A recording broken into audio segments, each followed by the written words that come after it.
सभी को नमस्ते। 1977 1977 में इमरजेंसी के बाद जो 7वें लोकसभा चुनाव हुए थे उसमें जनता पार्टी जीत के आई थी और उसके प्रधानमंत्री बने थे मोरारजी देसाई। मोरारजी देसाई ने प्रधानमंत्री बनते ही कई निर्णय लिए।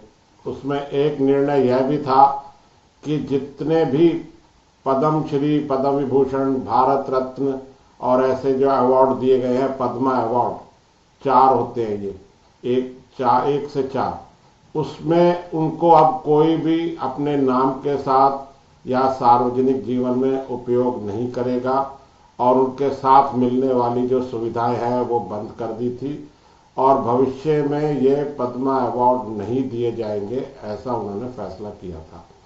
वो मार्च 1977 में प्रधानमंत्री बने थे।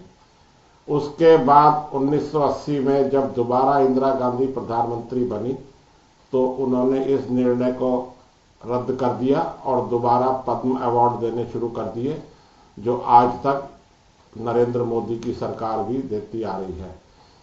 मोरारजी देसाई ने जो पद्म अवार्ड बंद किए थे उसका कारण ये दिया था कि यह राजनीति से प्रेरित है और अपने राजनीतिक स्वार्थ सिद्ध करने के लिए इन अवार्ड्स को दिया जाता है, जो कि गलत नहीं था। आज भी अगर देखा जाए 1951-52 जब से भारत का संविधान लागू हुआ और आज तक 2026 अब आ गई है, तो इन पुरस्कारों का दुरुपयोग ज्यादा हो रहा है, सदुपयोग कम हो रहा है। इसके कई उदाहरण हैं, जैसे जवाहरलाल नेहरू ने अपने आप को स्वयं को भारत रत्न दे दिया, इंदिरा गांधी ने दे दिया, वो तो ठीक है। 1979 में इसको अवार्ड मिला अपना मदर टेरेसा को नोबेल पीस प्राइज, शांति पुरस्कार, तो भारत ने उसको 1980 में भारत रत्न दे दिया, भारत सरकार ने। अब आज मैं यहाँ बात करना चाहता हूँ इन पद्म अवार्ड्स की ही। अभी आजकल पिछले 2 दिन से बहुत सुर्खियों में है संगीतकार A.R. रहमान। A.R. रहमान पहले था इनका नाम S. दिलीप कुमार, ये तमिलनाडु के हैं, वहीं को बिलोंग करते हैं और इन्होंने जैसे ही अपना धर्म परिवर्तन किया, इनके आगे फिल्मों की लाइन लग गई और इन्होंने फिल्मों में धड़ाधड़ साउथ की पिक्चरों में, फिर हिंदी पिक्चरों में भी म्यूजिक दिया और इनका खूब नाम हुआ। मैं स्वयं भी संगीत का थोड़ा जानकार हूं और मैं अन्नू मलिक जो संगीतकार हैं उनकी इस बात से सहमत हूं कि A.R. रहमान एक बैंड मास्टर है, इससे ज्यादा कुछ नहीं। ऐसा मैं मेरी संगीत की समझ से उनसे सहमति अपनी व्यक्त कर रहा हूं। अन्नू मलिक ने इनको कहा था, मैंने नहीं, कि बैंड मास्टर है। ये सारा इलेक्ट्रॉनिक संगीत और सारा कैसियो और कीबोर्ड से ही संगीत निकालते हैं, इनको संगीत की समझ ज्यादा नहीं है। कीबोर्ड और कंप्यूटराइज्ड म्यूजिक ही ये ज्यादा देते हैं। अब एक से एक जितने भी कलाकार इनके साथ गाते हैं, जो भी गाते हैं, वो A.R. रहमान की बहुत तारीफ करते हैं। और उस A.R. रहमान ने अब जब उनको काम नहीं मिल रहा है, इसके कई कारण हैं। एक सबसे बड़ा कारण तो ये है कि फिल्म इंडस्ट्री इस टाइम बिल्कुल फ्लॉप हो गई है। सिर्फ साउथ की पिक्चरें ही चल रही हैं जिनको डब करके हिंदी में दिखाया जा रहा है। हिंदी की जो पिक्चरें हैं वो अब बनना लगभग बंद हो गई है, जो मेरी नज़र में ठीक ही है। वहाँ जो हमको सेकुलरिज्म का चारा परोसा जा रहा था, उससे इनका बंद होना ही ठीक है। A.R. रहमान को अब काम नहीं मिल रहा, उसके कई कारण हो सकते हैं, लेकिन अंत में फ्रस्ट्रेटेड होकर उन्होंने क्या कहा है एक इंटरव्यू में कि मैं शायद मुसलमान हूँ, इनडायरेक्ट कहा है, इसलिए मुझे काम नहीं मिल रहा। 2014 के बाद जो सरकार आई है उसके बाद मुझे काम मिलना बंद हो गया है। अगर आप टैलेंटेड हैं तो आपको काम मिलेगा, ये हमेशा से सिद्ध होता आया है कि जो टैलेंटेड है उसको कोई भी सरकार रोक नहीं सकती काम करने से या देने से। इनको भारत सरकार ने खूब अवार्ड दिए, एक से बढ़कर एक अवार्ड दिए।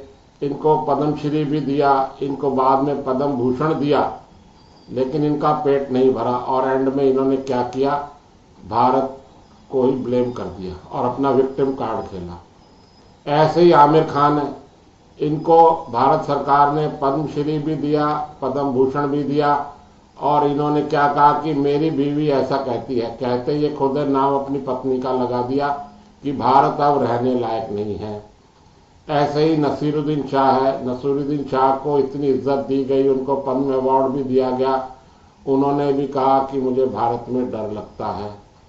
चाहे वो आमिर खान हो, AR रहमान हो, इनकी तो बात ही क्या करें। हमारे उपराष्ट्रपति रहे हैं 10 साल तक हामिद अंसारी।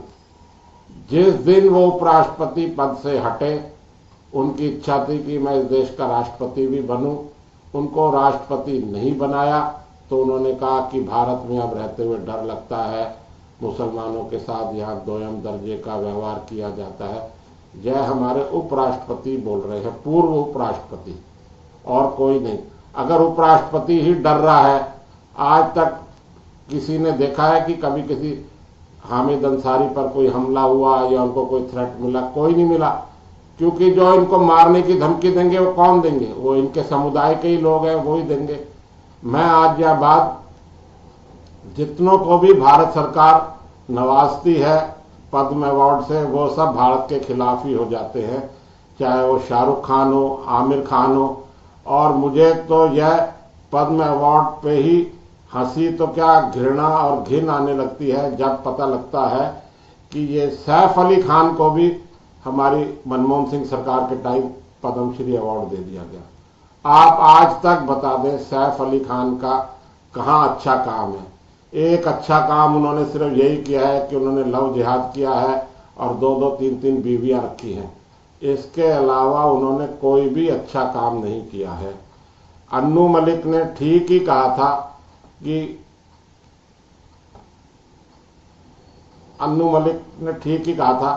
कि अपना जो है AR रहमान एक बैंड मास्टर है। उसने आखिर साबित कर ही दिया कि वो बैंड मास्टर है।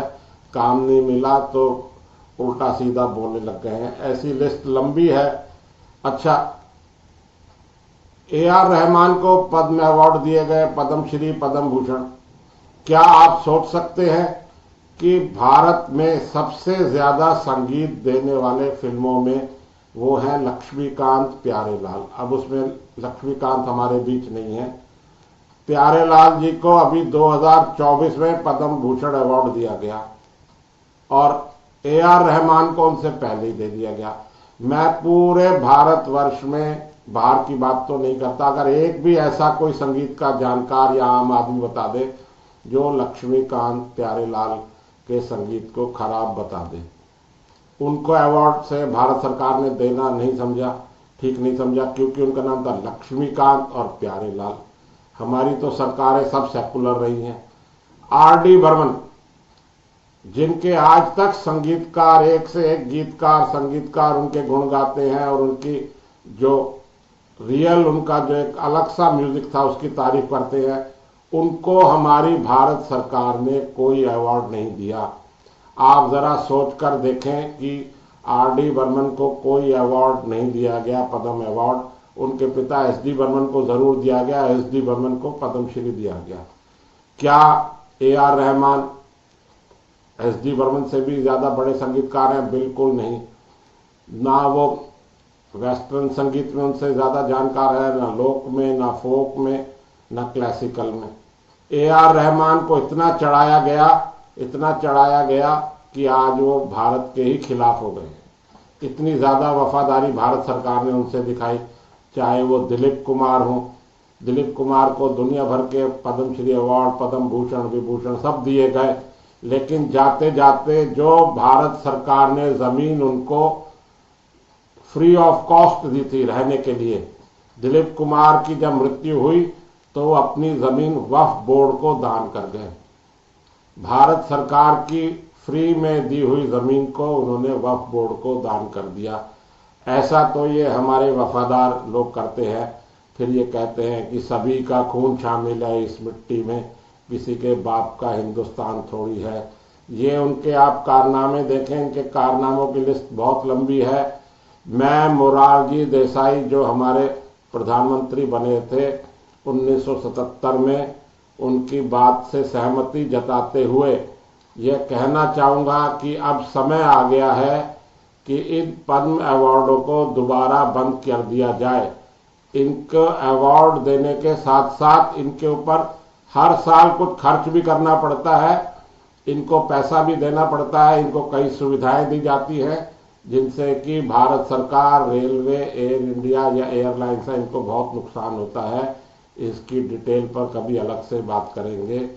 अब समय आ गया है कि चाहे वो कांग्रेस की सरकार हो, चाहे वो मोदी सरकार हो, सब राजनीतिक कारणों से ये अवार्ड बांटती है और जिनको अवार्ड देती है वही बाद में भारत सरकार के खिलाफ बातें करते हैं।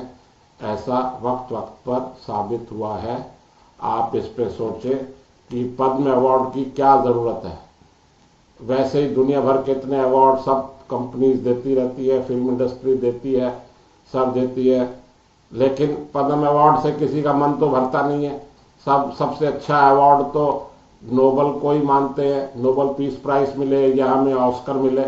भारतीय अवार्ड की वो कद्र भी नहीं करते, तो फिर उनका अवार्ड देने की ज़रूरत क्या है। आप सब इस पर चिंतन करें और ये बात कहाँ तक ठीक है। आपने यह प्रोग्राम देखा, इसके लिए आपका बहुत बहुत धन्यवाद। जय हिंद।